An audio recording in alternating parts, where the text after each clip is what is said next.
زیادہ گفتگو اس لیے نہیں کرنا چاہتا کہ میں ایک بھرپور کالم لکھ رہا ہوں اور میں آپ سے بیان کروں کہ اس کالم کو لکھتے ہوئے میری جو کیفیت تھی وہ کیفیت جو ہے وہ بیان سے باہر تھی۔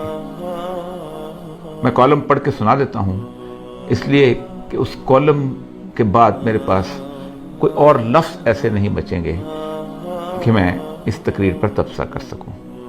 یہ کالم خالصتاً سید الانبیاء صلی اللہ علیہ وسلم کے حوالے سے، اسلام و فوبیا کے حوالے سے مسلمانوں کی آواز کو اس عالمی فورم پر بلند کرنے کی بات ہے۔ باقی تمام مسائل جو ہیں وہ اور طریقے سے حل ہوتے ہیں، لیکن اسلام و فوبیا یا رسول اللہ صلی اللہ علیہ وسلم کی گستاخی جو ہے یہ زبان و بیان کا مسئلہ تھا، اور اس کا مقابلہ بھی زبان و بیان سے اور قلم و قلم سے ہو سکتا تھا، اور وہ انتہائی خوبصورتی کے ساتھ کیا گیا۔ میں آپ کو کالم آپ کی نظر کرتا ہوں، یہ انشاءاللہ العزیز آپ اخبارات میں بھی پڑھ لیں گے، لیکن میں یہ خراج عقیدت ہے جو عمران خان صاحب کو دینا چاہتا ہوں۔ 31 اکتوبر 1929 کو غازی علم الدین شہید کو اس میاں والی کے علاقے میں جیل میں تختہ دار پر لٹکایا گیا، جہاں سے عمران خان کے دودھیال کا بھی تعلق ہے۔ لیکن کس قدر حیرت کی بات ہے کہ اس عاشق رسول کے آباء اجداد میں سے بابا لہنا نے جب اسلام قبول کیا تو اس نے لاہور کے سرحدی علاقے برکی ہڈیارہ میں آ کر ٹھکانہ بنایا۔ یہ وہی برکی ہے جو عمران خان کا ننھیال ہے۔ مجھے کوئی مماثلت نہیں ڈھونڈنی، میں نے تو حیرت میں گم آج سے 90 سال قبل آنکھوں میں آنسو لیے علامہ اقبال کے اس چہرے کو اپنے تصور میں لا رہا ہوں جو غازی علم الدین شہید کو لحد میں اتارتے ہوئے ہچکیوں سے رو رہا تھا۔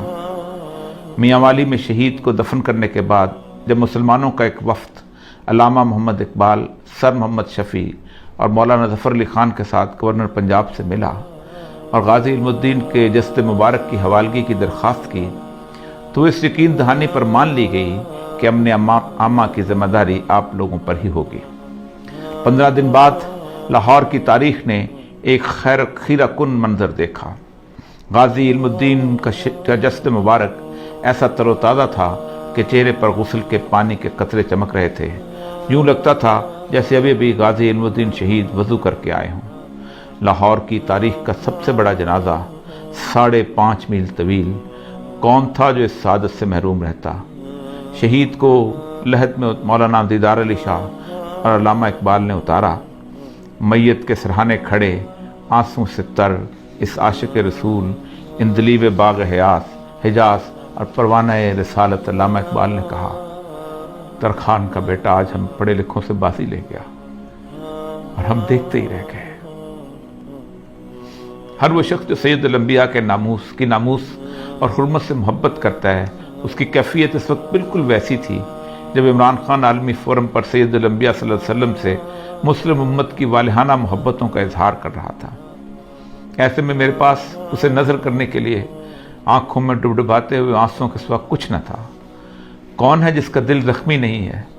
کس کی راتیں سالوں سے بے خوابی میں نہیں گزرتی کہ اس کے پیارے رسول صلی اللہ علیہ وسلم کی شان میں روزانہ گستاخی ہوتی ہے اور وہ بے بس و لاچار ہے، اس کے بس میں کچھ نہیں۔ وہ پکار کر بتانا چاہتا ہے کہ میں اس مدینے والی سرکار سے اپنی ماں، باپ، بہن، بھائی اور اولاد سے زیادہ محبت کرتا ہوں، اور یہ میرا آخری سرمایہ ہے، یہی میرے ایمان کی جمع پونجی ہے۔ لیکن اس کی آواز سدا بصحرا ہے۔ وہ کوئی مولوی ہے تو بس جمعہ کے خطبے میں آواز بلند کر لیتا ہے، کسی تحریک کا سربراہ ہے تو جلوس نکال لیتا ہے، دھرنا دیتا ہے، مفتی ہے تو فتویٰ دیتا ہے، کالم نگار دانشور ہے تو کالم لکھتا ہے، ٹی وی پر گفتگو کرتا ہے۔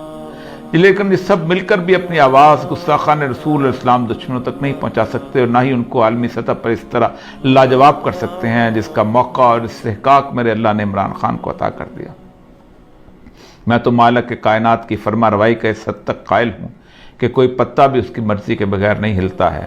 یہ کیسے ہو سکتا ہے کہ عمران خان کو ناموس رسالت کے لیے آواز بلند کرنے کی توفیق منشاء الہی کے بغیر ہوئی ہو؟ یہ تو انتخاب ہے اور مجھے اس پر صرف رشک کرنا ہے۔ میرے پاس صرف تشکر کے آنسو ہیں۔ اقوام متحدہ کے 193 ممبر ممالک کے جمع غفیر میں 57 مسلمان ریاستوں کے سربراہ ہیں، اور ان میں سے اللہ نے میرے ہی ملک کے سربراہ کو یہ توفیق عنایت کی۔ شاطمین رسول کا قصہ کوئی تازہ نہیں ہے، مغربی دنیا میں اس کا آغاز سید الانبیاء صلی اللہ علیہ وسلم کے وصال کے تقریباً 150 سال بعد 780 عیسوی میں ہو گیا تھا، جب ایک شخص تھیوفس دی کنفیسر نے رسول اکرم صلی اللہ علیہ وسلم کی شان میں گستاخانہ سوانحی خاکہ تحریر کیا تھا۔ یہ واحد شخص ہے جسے اپنے زمانے کے عیسائیوں کے دونوں بڑے گروہ یعنی رومن کیتھولک اور مشرقی آرتھوڈاکس نے 12 مارچ 817 میں اس کی موت کے بعد اسے ایک قابل احترام سینٹ کا درجہ دیا اور اسے پوری عیسائیت کا مشترکہ راہب قرار دیا۔ اس ملعون کی موت کے بعد سے آج تک یعنی 1200 سال تک مغربی دنیا کی پوری علمی تاریخ اسلام دشمنی، اسلام فوبیا اور سید الانبیاء صلی اللہ علیہ وسلم کی گستاخیوں سے بھری ہوئی ہے۔ کوئی بڑا مورخ اٹھا لیں، آپ کو اس کی تحریروں میں اسلام اور سید الانبیاء صلی اللہ علیہ وسلم سے نفرت ملے گی۔ یہ نفرت اور تعصب ان کی تحریروں میں اتنا واضح ہے کہ وہ تکلیف دہ حد تک جھوٹ بولنے سے بھی گریز نہیں کرتے۔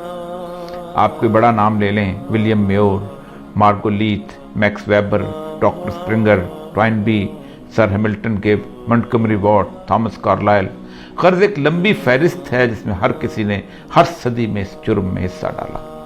یہ وہ مورخین ہیں جنہوں نے تاریخ میں اتنا جھوٹ بولا ہے اور اس صفائی سے بولا ہے کہ آج مغرب کا ہر بچہ اور میرے ملک کا انگریزی میڈیم تاریخ پڑھنے والا ان 12 سالوں میں لکھے ہوئے اس جھوٹ کو تاریخی ماخذ یعنی ہسٹوریکل سورس سمجھ کر سچ مان لیتا ہے۔ یہ ہے وہ صدیوں پر محیط سازش جس کے خلاف مسلمانوں میں سے محبت رسول کے امین علماء کرام، مفتیان، حکام اور ادیبوں دانشوروں نے ہمیشہ آواز اٹھائی، لیکن یہ تمام آوازیں اس امت کے لوگوں کے لیے تسکین روح کا باعث تو بنتی رہیں، لیکن مغرب کے لیے ایک چھوٹا سا واقعہ بھی نہ بن سکیں۔ عمران خان کی تقریر ایک بہت بڑا واقعہ ہے۔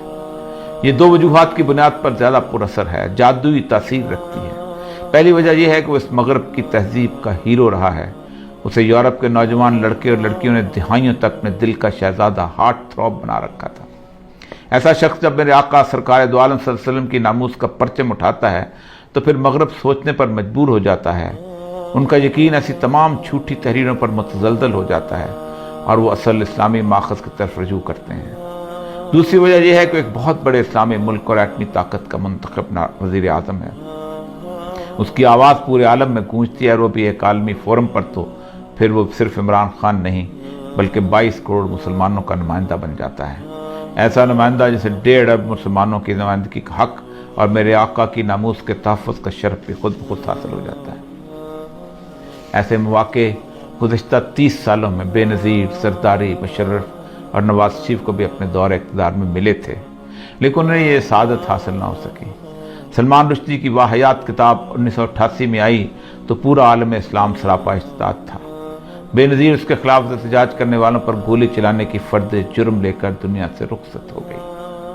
2005 میں گستاخانہ کارٹون چارلی ہیبیڈو میں چھپے تو مشرف برس اقتدار تھا، پھر زرداری اور نواز شریف دور میں بھی بار بار چھپتے رہے۔ یہ سب حکمران اپنی خاموشی کی FIR لیے اللہ کے حضور جانے کے منتظر ہیں۔ ہر ایک کو اقوام متحدہ کا یہ فورم میسر آیا، سب نے تقریریں کیں لیکن ان کی زبانیں گنگ رہیں، کسی کو اللہ نے یہ قوت گویائی نہ دی تھی۔ علامہ خادم حسین رضوی صاحب کے خلاف جب سپریم کورٹ میں خفیہ ایجنسیوں نے رپورٹ جمع کرائی تو لکھا کہ اوریا مقبول جان انہیں اخبارات اور ٹی وی پر بہت سپورٹ کرتا تھا۔ میں نے فرد جرم کے جواب میں کہا تھا، ناموس رسالت کے لیے اگر بدترین ڈاکو اور بدنام ترین ڈاکو بھی کھڑا ہوگا تو میں اس کی جوتیاں اٹھاؤں گا۔ اس وقت عمران خان کی تقریر کے خلاف بولنا یہ ثابت کرے گا کہ آپ کو ناموس رسالت سے نہیں بلکہ اپنے نفس کی ریاکاری سے محبت ہے۔